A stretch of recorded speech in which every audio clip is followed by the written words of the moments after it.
What the Pakistanis have done is, Bhavya, over a period of time, they severely lack in finances. To fight a war requires money.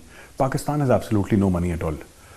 When it was getting dollars from outside for various shenanigans that the Pakistani state sort of executed for America, for Saudi Arabia, for China, etc., there was a time when dollars were flowing into Pakistan, and it was at that time it fought wars against India for various political and geostrategic objectives. It lost all the wars against India, and a new country called Bangladesh was created. When Pakistan started to lack for money, what Pakistan did was then it started terrorism, because it was always a cheaper alternative, and it wanted to avenge the 1971 shameful defeat and the surrender at Dhaka. Now Pakistan does not even have the money for terrorism, or at the scale that it would like terrorism to happen in India. Now what Pakistan has done is what is commonly known in hybrid warfare parlance as legal warfare.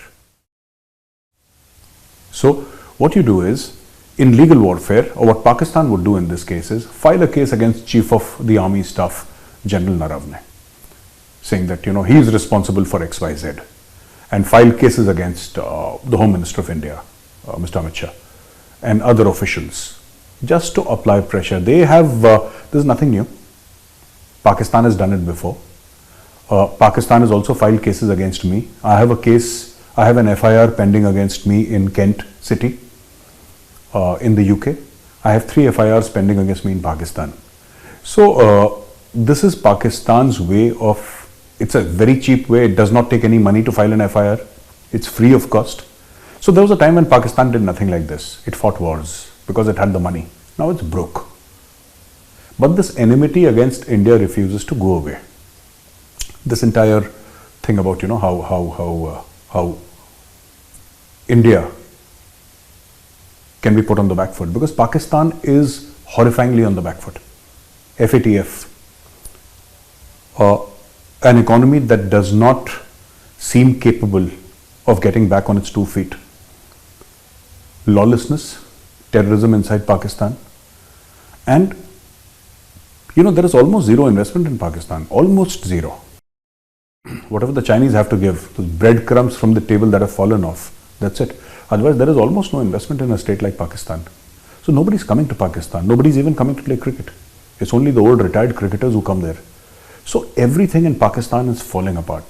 You have to give some good news to the people of Pakistan. And what is the good news?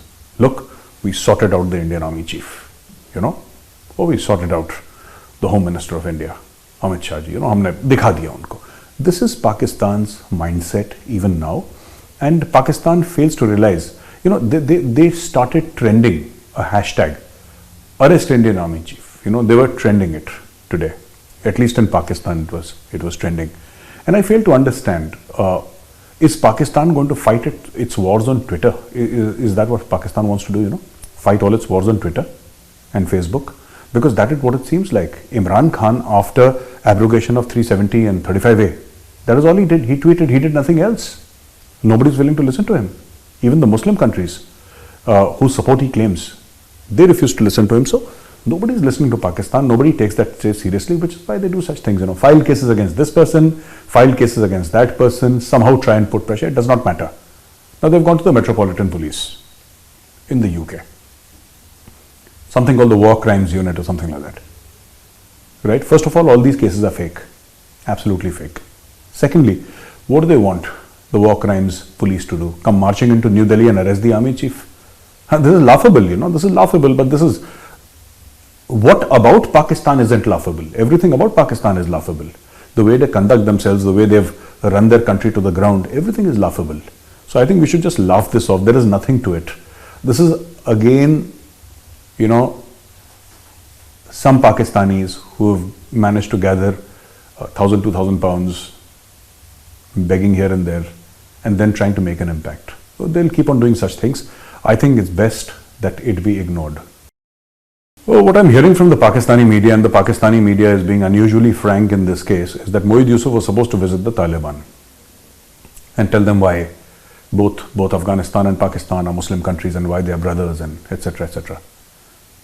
Now there is, the Taliban have become politically savvy. I'm not saying that they are any lesser the savages, but they're now politically and diplomatically savvy. Pakistan fails to realize that Taliban 2.0 is more vicious than the previous Taliban avatar. And that is exactly what is happening now. Pakistan may have helped, Taliban come to power in Kabul. But the fact of the matter is that the Taliban realizes that there is a groundswell of anger against Pakistan in Afghanistan. The Afghans hate Pakistan. They accuse Pakistan of fostering terrorism and interfering in Afghanistan's internal affairs. And the Taliban, doing terrorism, fighting against the Americans or the Allied forces or all the group of these Western countries that had come together to fight, in Afghanistan. Fighting against them is one thing. Running an administration is something else altogether. You have to take into account the will of the people, even if it's not a democracy. And Taliban realizes that anything which is pro-Pakistan will not go down well with the people who are already hungry, already tired, frustrated, angry, aggressive. It's the peak of winter, and anything that is seen as pro-Pakistan or Taliban doing anything that is pro-Pakistan, it's very likely to blow up in the Taliban's faces.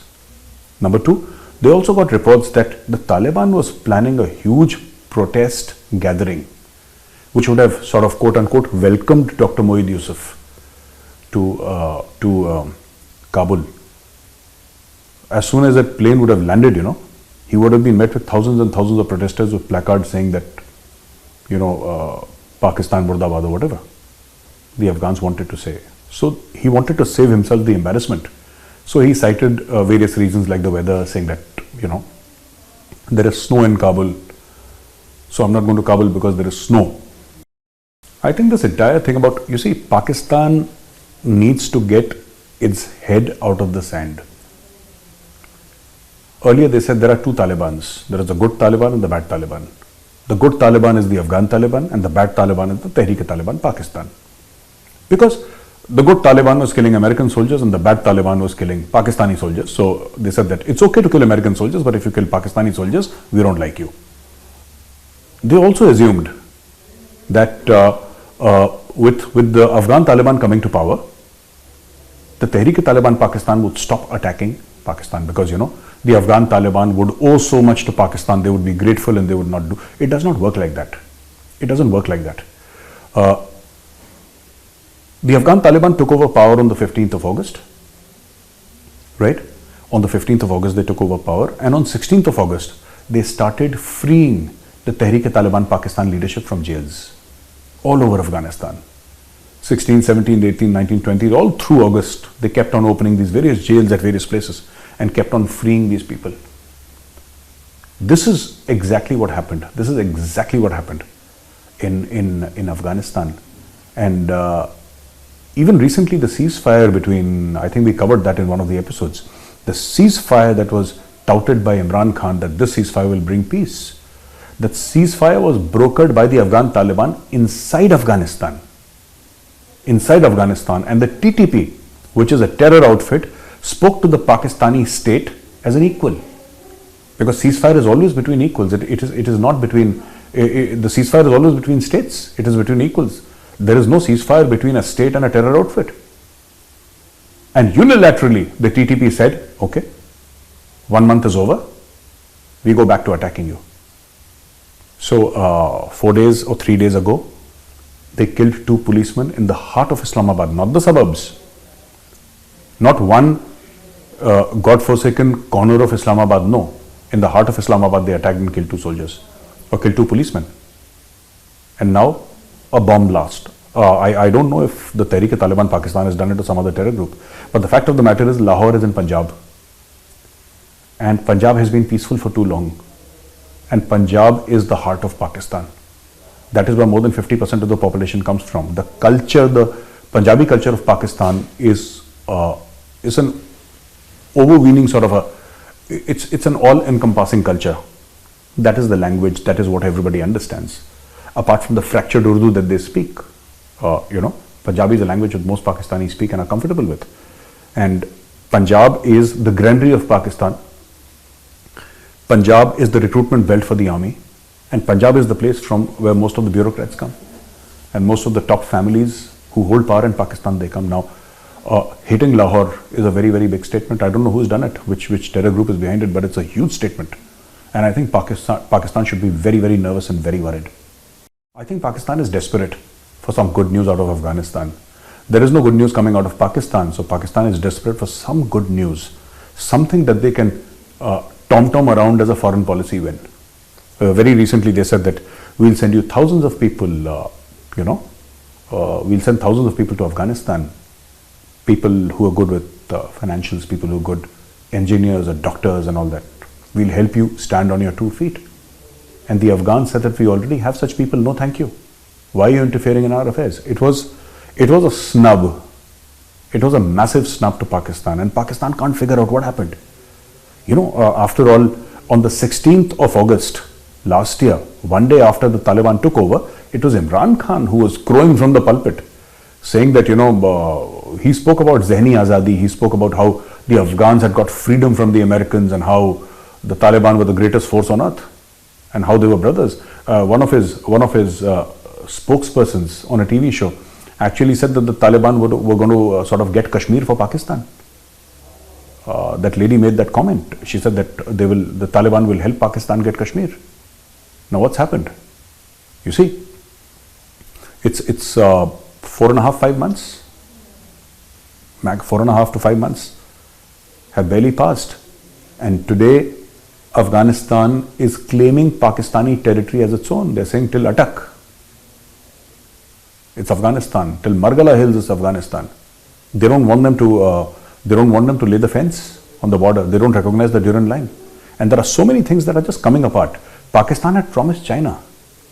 Okay, don't worry, there is an alternate route through Afghanistan. We had covered that in one of the earlier segments, earlier episodes, Bhavya, that there is that route that you can take through Afghanistan, and don't worry, we have the Afghan Taliban in our back pocket. Well, it doesn't seem to be working out very well for Pakistan.